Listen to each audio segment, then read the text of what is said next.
You're on mute, Rob. Yes, I am. I'm seeing some brilliant stuff right there. So thanks for joining us, Danny. The way we do this is we do audio and a video. We do both. The audio goes out as purely a podcast. The video goes out on YouTube. The YouTube side tends to have a little bit extra, so we'll usually hit like record, and we'll have some of this pre-show stuff in there so people get a feel for behind the scenes. And we'll dive in. I will kick off the episode. I'll introduce myself. Michael will introduce himself. We'll allow you to introduce yourself. And we'll just go from there. We like to keep it very organic. The recording runs about an hour. We'll do about 50 minutes-ish, and then we will sort of wrap up the audio portion of it, and we'll have a little bonus afterwards for the YouTube listeners that's usually like a question, a nugget of wisdom you have, or maybe a challenge that you have to throw out to our developers, our audience, to make themselves better. And it ends up running in 2 episodes. Will be a couple of weeks, I think, before they go out. But we'll basically edit them Michael will actually edit them and get us down to, I don't know, about 20, 25 minutes an episode, something like that. Let me get that air back on here. Oh, there we go. Let's just do that. Chill this place out a little bit. It's a little warm. Any questions? No. I'm good to go. I'm excited. All right. Let me... Make sure your notifications are off, Rob. Yeah, it's hot, but I'm drinking hot coffee. I can't help myself. I don't like cold coffee, but so if I start sweating, that's not a problem. Oh, just a second. Let me refill mine. Oh. Okay, actually, let me do one more thing before we set it here. Oh.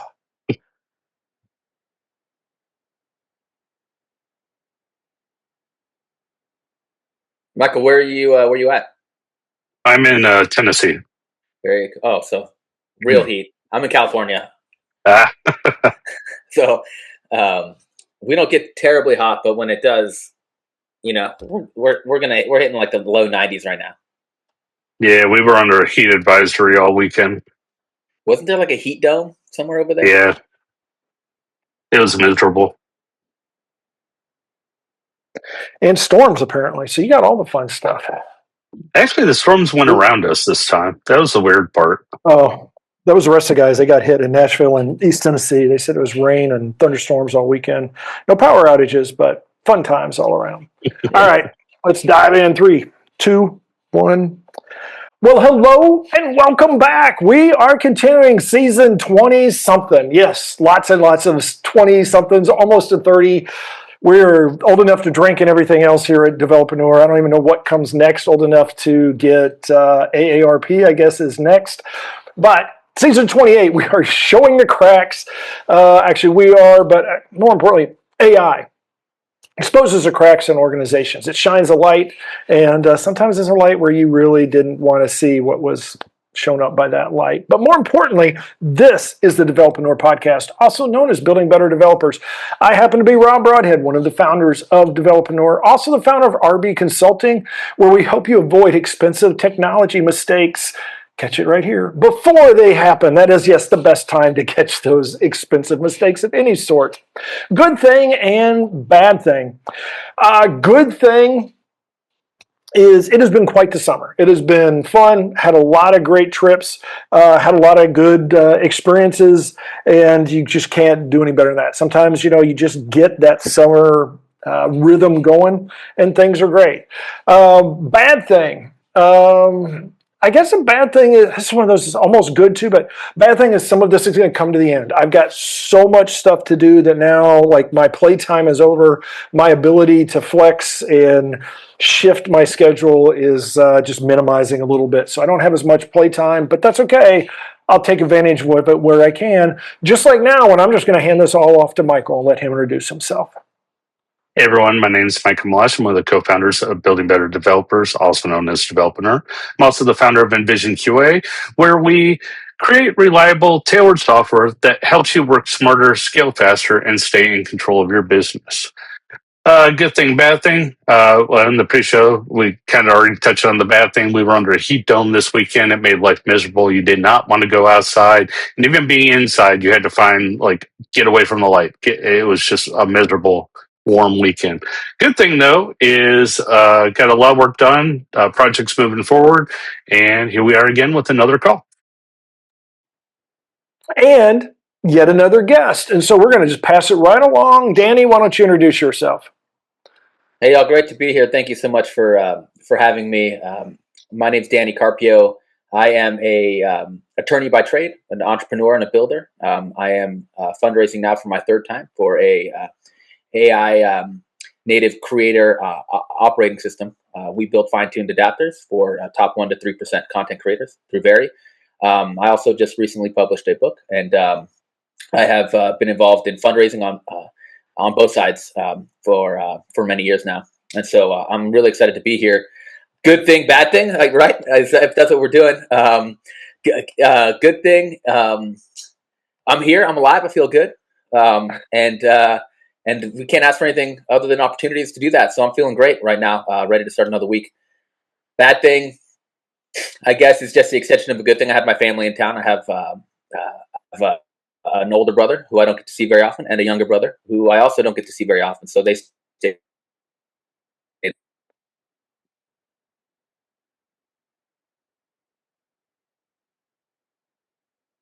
weekend. And so that was a lot of fun, but they're gone. And I'm generally optimistic. I don't have a lot of bad.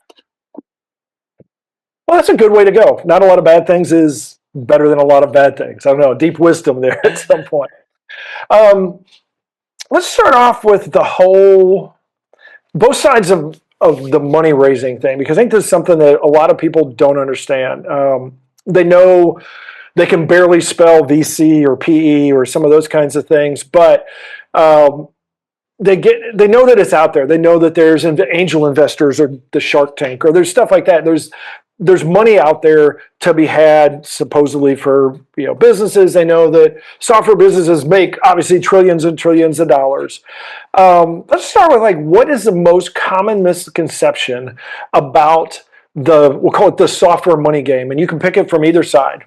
Yeah, totally. So I've seen it from both sides, and so I think we're in a bit of an interesting capital formation environment. I think people are expecting way more. It's been challenging for a long time. Like the last 4 or 5 years haven't been super easy. I was fortunate enough to have good timing. Honestly, I think you got to have the right timing and the right doors open for you and get some momentum. That's sort of, I don't think that's ever going to change. And so I did get to raise $15 million through Ready Player DAO, one of the largest blockchain gaming organizations in North America. And then I dovetailed that into the first tokenized fund of funds in partnership with 1KX, which is one of the larger crypto native VC firms. And we spun up, we raised about $10.5 million in an exploratory fund of funds type structure that we tokenized, spinning up thesis driven funds, so to speak. We can't call them funds for regulatory purposes, but we coordinated capital with members through a vehicle that we designed. And so I think one of the biggest challenges, I think, is what is the right timing and where is that going to be, and can you keep up? And it was hard back then. And you guys, I think you hit it on the head. The AI is really exposing a lot. I think every market seems to be just changing way faster than anyone can keep up. We're talking like switching costs are collapsing way faster. Platform risk accelerating way faster. You got to own your own stuff way sooner. Like Zynga got to scale for quite some time before Facebook ate their lunch. I think there's always been that type of dynamic, but now it seems like that cycle is collapsing and compressing from, let's say, 3 years to like 3 months, where a platform can just take your stuff. And pricing power is kind of gone. And so every market is basically brand new as far as how you have to approach it. And, I view that's my general approach to everything I'm doing. And I think what we're talking about is the capital formation markets. And I think those are just heavily disrupted too, because I don't even know that the money knows how they're going to make money. Right. And so you've got a psychological dynamic where these the way that decisions get made, people are kind of scared. They're paralyzed. They're listening to narratives. They don't actually. I'm pretty confident most VCs don't actually know what to do right now. That's generally my sense, and I think the builders are there too because there's no real good blueprint. We do know that the cost of future earnings and the risk premium, that's all collapsing. And so I think we have to approach our product and our model fundamentally different. What we are doing, how we do it, and take things much further, right? Because we can feel really good about ourselves because we can just spin something up. And that would have been hard, like, and impressive maybe 3 years ago. It's just not the case anymore, right? We have to show optionality. We have to show the ability to be durable. Like, what is defensible? We have to at least be able to articulate something that could be defensible for 6 months, and then the capability to evolve with the market. So really, we have to be able to identify a delta, get it right, have the timing right, and then keep it for a long time to be attractive to money. And so I think being able to do what the 5-year cycle was within 3 to 6 months over and over again and display that confidence to the money, I think is critical. Match that up with timing, and knowing people is always good. So it sounds like that we really are getting interesting because you answered a couple of my questions. Like, one is, does anybody really know? And it feels like everybody's, the game's changing so fast, everybody's having to really adjust on the fly, which sounds like then it comes back to sort of what I guess was always also critical in that market is it's not just that, at that point where you had like the 5-year cycle and you were confident enough to be able to do that, but it wasn't the product as much as it's the person driving that. So that you're confident, you're buying as much them that you're like, yes, they can do this. The product, yeah, I like it, that's fine. But it's more, can they do this? And now it's the same thing. It's just, can they do it more often and more regularly? Because now it's just, I love that you could do that in 5 years. Can you do it in 5 months? Mm-hmm. And it sounds like that's really what we're getting to, which is from an investment point of view, this is a really interesting one to me, because there's one thing if I'm a founder and I can go, Zynga, or I was thinking like the Angry Birds for 5 months and go make a few bucks. And I'm like, okay, I'm done. I'm single. I'm just a founder. I've got a couple people. That's it. That's different if I'm investing and now I want this person. I don't really care that person gets rich in 5 months. They need to do it again and again and again so that we can make this worthwhile. So how do you do, like, what kind of, how is the money, how are the investors actually reacting to this? It feels like it would be something where they would just be retracting completely. They would just be like, you know what, I'm going to sit back, I'm going to see what's going on. But then the risk and reward seems to be very different as well. So how is that changing the market? Is it sort of balancing out those that are too scared, but then there's new people coming in? Yeah, so I can just tell you from my perspective, and I think, and I'm curious too what you're seeing, because I think they have to deploy, right? I kind of joke, and I think venture capital is necessary infrastructure, but at the same time, I think there's a lot of people what I would call LARPing. A lot of people live action role playing as VC. They're either out of money, trying to get money, trying to get advisory deals, or some combination of those things. And they're trying to deploy the rest of their money so they can go get more money. It's a cycle. They need more money so they can get their fees. And so and that's not a bad thing, right? That's just sort of like they have their own market. So understanding the markets they have, and they have their own clients, people with money that they want to take their money and deploy it. And so I think it's also getting hard to do that, because what do they benefit from is information asymmetry, right? One of the hardest things I think we're all dealing with is the collapse of information asymmetry and the ability to get the things, including like capability asymmetry, right? It's like, how do you, if a VC can DD you right away and ask you really, really good questions that maybe they couldn't have before, how do you handle that when the people they're asking for money? You're telling them for a competitive advantage, right? You're saying, "Oh, give me the money." This is the VC talking, so that I can deploy it better than you because I know people, I know things, et cetera, right? So they need to show that they are deploying in the current meta, right? And that it's going well, and show paper gains, and they have their own financial engineering and markets that they're dealing with, right? And so I think the best thing we can do is look at what are the markets that people are dealing with right now, where are they headed, and then how do we navigate those markets to give them what they want, right? And so the reality is, I think it's we have to be able to look at what are they reading, what are they thinking they could confidently try to back based on where the narratives are going, right? If you try to go bloated SaaS CRM when Starbucks is just saying we're going to build our own, well, that's not looking very attractive to someone that's giving money. And so we have to really understand their markets more than maybe we think, or maybe than we had, so that we can then speak to those people, because that is like the number one customer acquisition. If your goal is capital formation, they're your customer. They have their own customers. And so in a weird way, I think about stuff in marketplaces, and it's kind of B2B2C. You have to give these people the thing that they want so that they can go either get the money or deploy the money to get more money, and they can maintain their fee structures, right?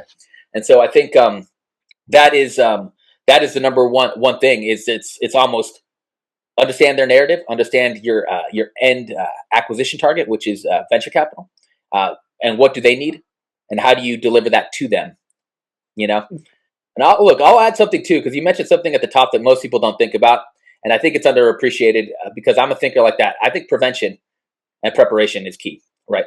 If you want to succeed, you have to know what you're optimizing for and avoid failure states by design. You can't design failure states, and so you have to be able to do what you said at the opening, right? Which is prepare and design your system and your approach for whatever end market you're going into. And it's not sexy, preparation and prevention. No one likes to think about it. It's like in the legal field, like tail risk, no one really appreciates how important everything you just said at the top is until that's the reason they won.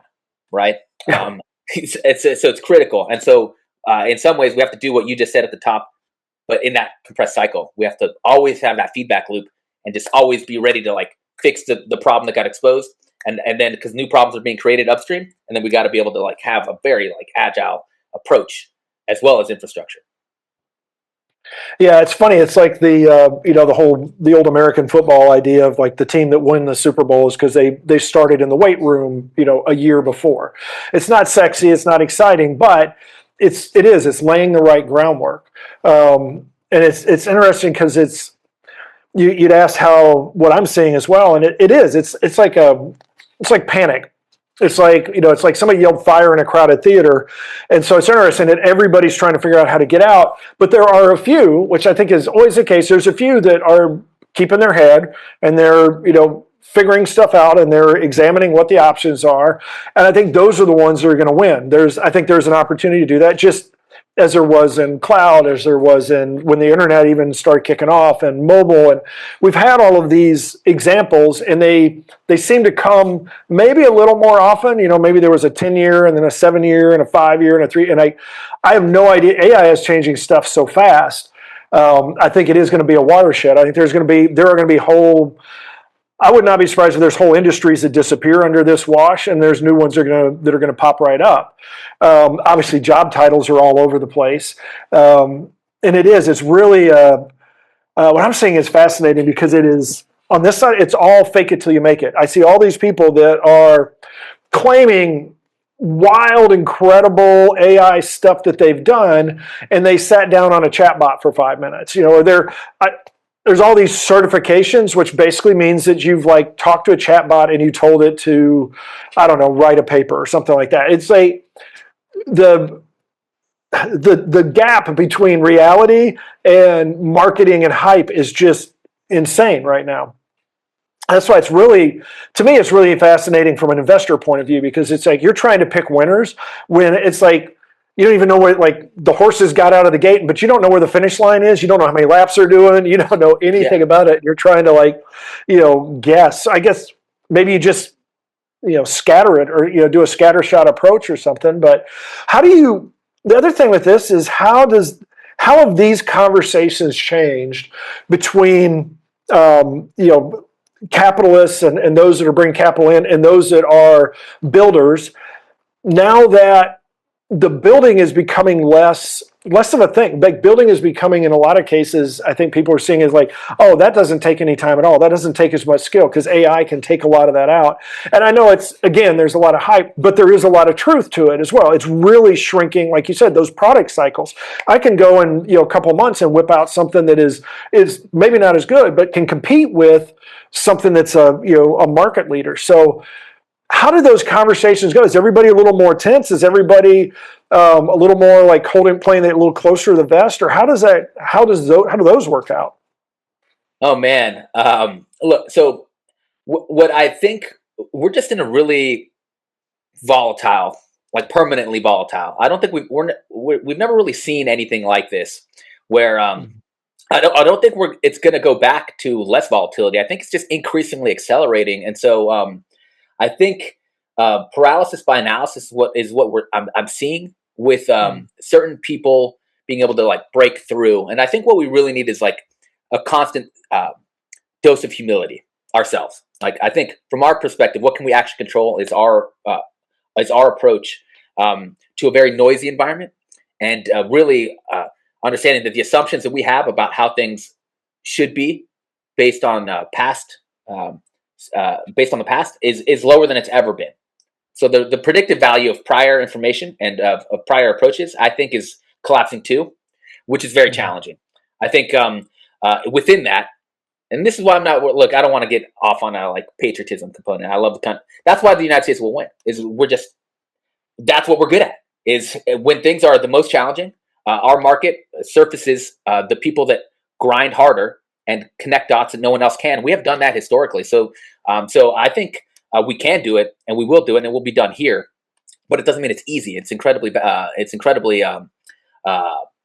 difficult. And so I think all market participants need to understand that they don't actually know, and how do you operate successfully in that? You have to be able to have optionality baked into how you function and into your software, and up and down stack, from how you're structured to how that is reflected in your organizational strategy, to how that manifests itself into design decisions at the architectural level, like what you guys are doing, right, at the developer level, and then how it reaches the consumers and the capital, and then that feedback cycle.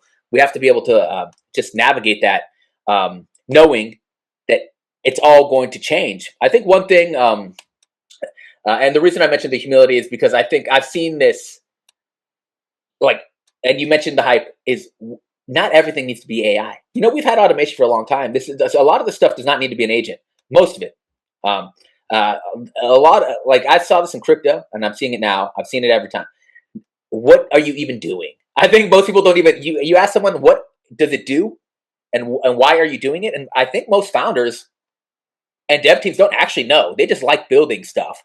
And so I think everyone's kind of got to look at what they're really good at, and understand that the markets for capturing economic value and creating it are fundamentally different than when they develop those skills.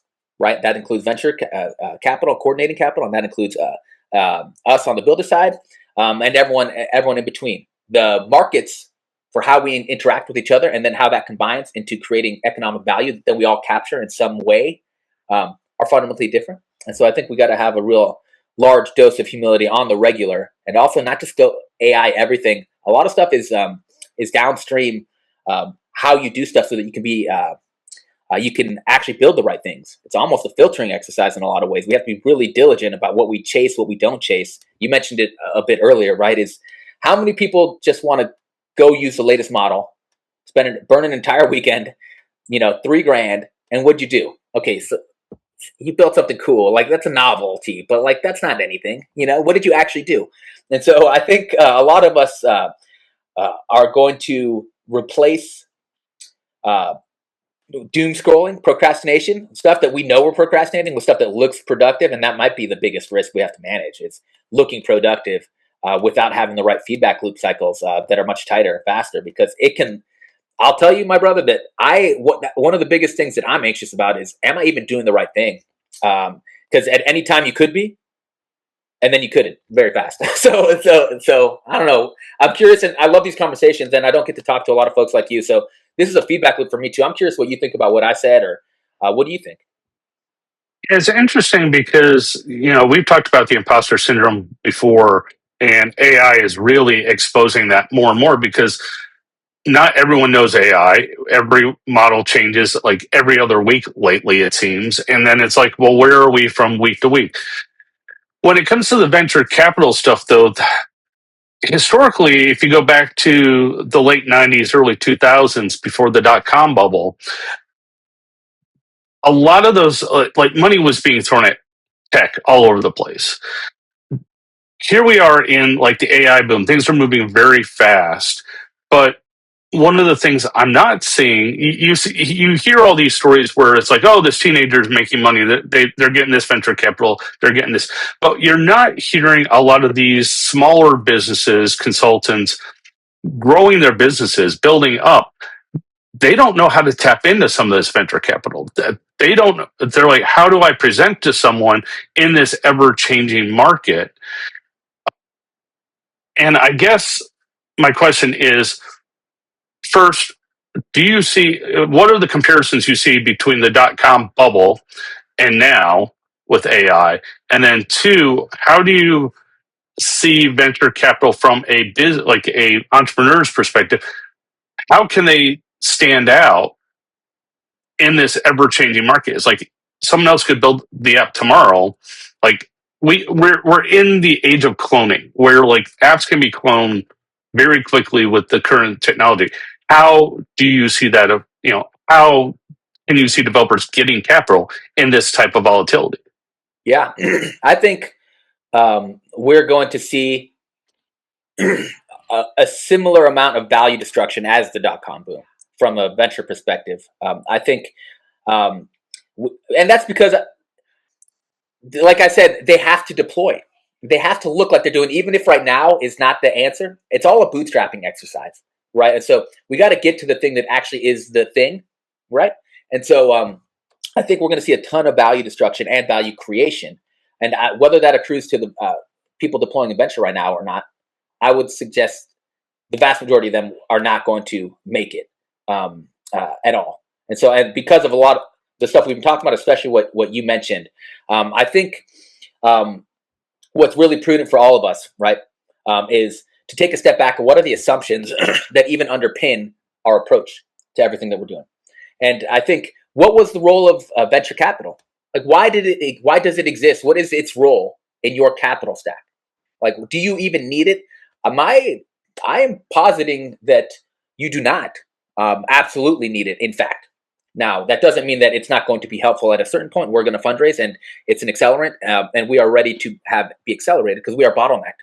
But we got here through getting a bottleneck, and then we just could get it further, right? So I think, and that's just now. It seems the ability to get stuff further is here, and so I think, and it's accelerating. And so I think, from the perspective of capital, I might ask myself this question more if I'm someone that thinks they need it: is, do you actually need it? Because what is it designed to do? Those constraints that were very real, that venture capital did unlock back in the day, they were actual walls. They're gone. Where it lived was further downstream in your capability to ship, but those walls are gone. It doesn't mean it's easy, like you said. It doesn't mean you're good at stuff. Just because you can do stuff doesn't mean you're good. It just means it can be produced. And so those are fundamentally different things. But the structural barriers to entry to get things further that used to require a barrier that had venture capital as a necessity, it's gone. It's further out. And so I think we're going to see people more creatively bootstrapping themselves much further in more creative capital strategies that are anchored in letting revenue prove it out. Let stuff prove it out. You can do stuff a lot cheaper. You can go test. You can throw things against the wall. You can get a lot further. And so I like to say that we don't actually know, but we have the opportunity to build our own doors now. We don't have to go ask the venture for money necessarily. We can go build our own doors. And so that's very empowering, but also borderline terrifying for some people. We don't actually know what that looks like, and it looks different for everyone. And so, but I think in response, I think we really need to look down further and address the issue of what is the capital actually doing, and do you actually need it to get to where you are going now, right? Once we really approach stuff from a more like first principles perspective on your capital stack, I think you're gonna, and we start thinking, you just find other ways to do stuff because things are a lot cheaper. Especially you guys, you work with, and I do too, right? We work with devs. They're just creative too, but they have other like gaps in their capabilities to explain stuff and understand what consumers actually want. They need a lot of help too, but you can just do stuff now. And you don't need the capital as early as you think. You might not even need it. And so I think we really need to revisit those base level assumptions that you even need venture capital. Because I think eventually the market will get right, but I think right now it's like skeuomorphic. You know that term skeuomorphism? I think people are approaching modern venture needs in a skeuomorphic way because everything changed underneath. That where they served in your approach, they don't need to be there because you can do it yourself now in a lot of ways, I think.